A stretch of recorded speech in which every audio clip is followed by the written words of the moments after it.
Shorts just paid all my bills for the next few months. You know, I've always wanted someone to show me not only how much their shorts make, but their analytics leading to right up when the shorts take off. That way I could figure out what clues to look out for, what metrics to focus on, and finally, why do we all have these flat lines? And now that I can see all that in my own analytics, I can share it with you. But first, the money. Let's take a look at my top performing shorts. Okay, I'm going to show you how many views they got, how many subscribers they got, and of course, how much each short made. So the first one I posted 35 days ago, and it got 7.5 million views. It got 13.7 thousand subscribers, and it made $1,265.21. Real quick before I move on to the next one, you see this little part of the graph here? You're going to start to notice a pattern. And luckily, right around 12,000 views on this short, I started taking screenshots every day. Not only of this short, but of all the following ones. So you can see the growth day by day rather than what YouTube shows. I hate it.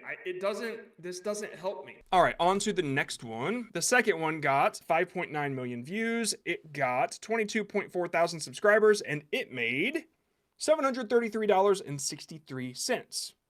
Starting to see the pattern in that graph. The next one, never ever steal from Walmart. It got 7.7 million views. It got 25.9 thousand subscribers, and it made $1,263.33. Nice, nice. All right. Number four. All right, number four got 9.5 million views. It got 21.8 thousand subscribers, and it made $1,252.31. All right, number five, worst mailman. It got 4.5 million views. It got 9.7 thousand subscribers, and it made $763.43. And as you can see, this graph broke the pattern. And I'll explain why here in a second, but first I just want to give you a little pro tip. Before I had these successful shorts, I posted one that didn't do so well. It did not perform well up until about day 16. Can you guess what happened on day 16?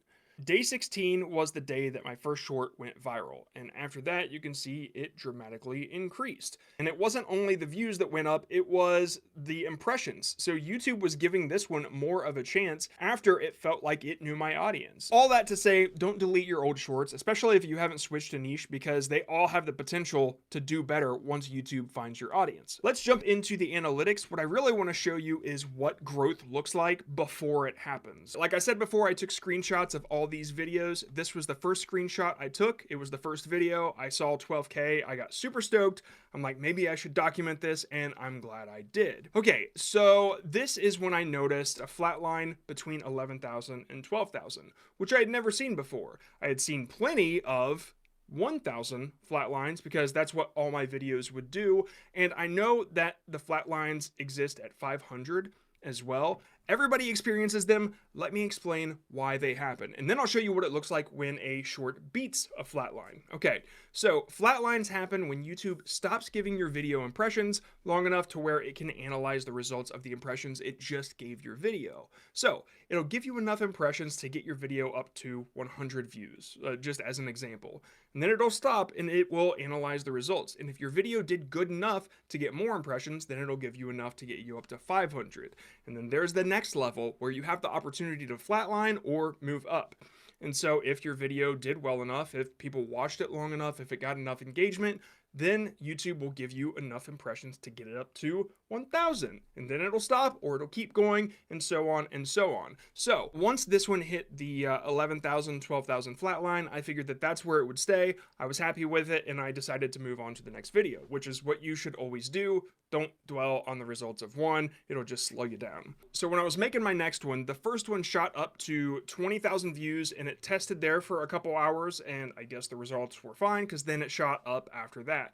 And then halfway through day 3, it tested up to 100,000, as you can see by the flat line here, and then it shot way up to 500,000 and beyond. Meanwhile, this next one flatlines at 11,000, but eventually, just like the first one, started to pick up, then it kept going after that. And then video number 3.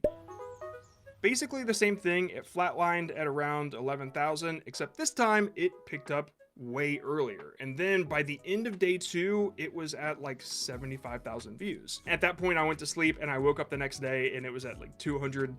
Yeah, 228,000. So this one picked up even faster. And then number 4, it flatlined at around 11K for the first day. And then by the end of day 2, it was at like 300,000 views. So are we seeing a pattern? Because my theory here is that I was consistently putting out quality content, that I was rewarded with the algorithm taking less time to analyze the video. Because the next one, it didn't even flatline. It stopped sort of at 11K, but then it kept going. And by the end of day 1, it was at like 600,000 views or something.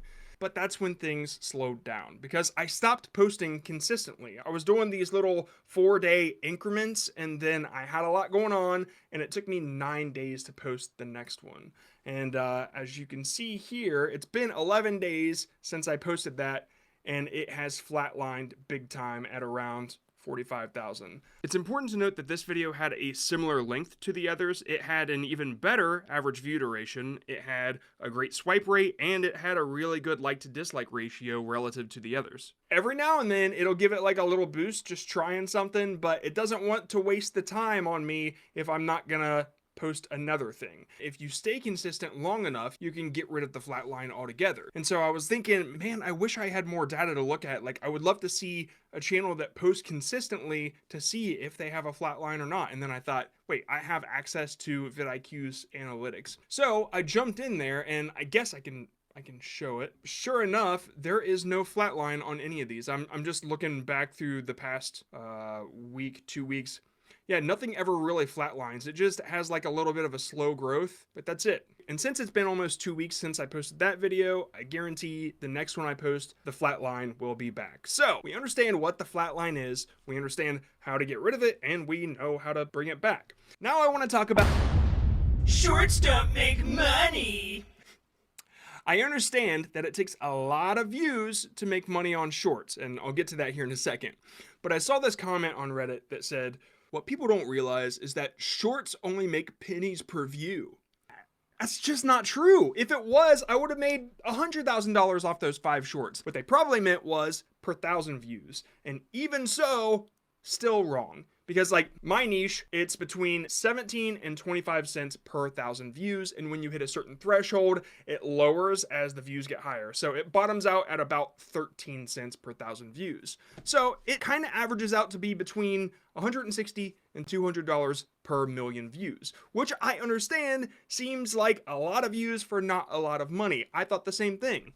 Until I paid all my bills with it. And then I realized how much time I had wasted trying to compare long form to short form when I didn't even make I don't know what long form hadn't even come close to making me that kind of money. So yeah, once I let go of this stigma, I started to notice other channels doing the same, like Zach D Films, for instance. He began by doing these long form documentaries that look pretty successful, but now he puts out like 3 to 5 shorts a day, and it's the same niche as mine.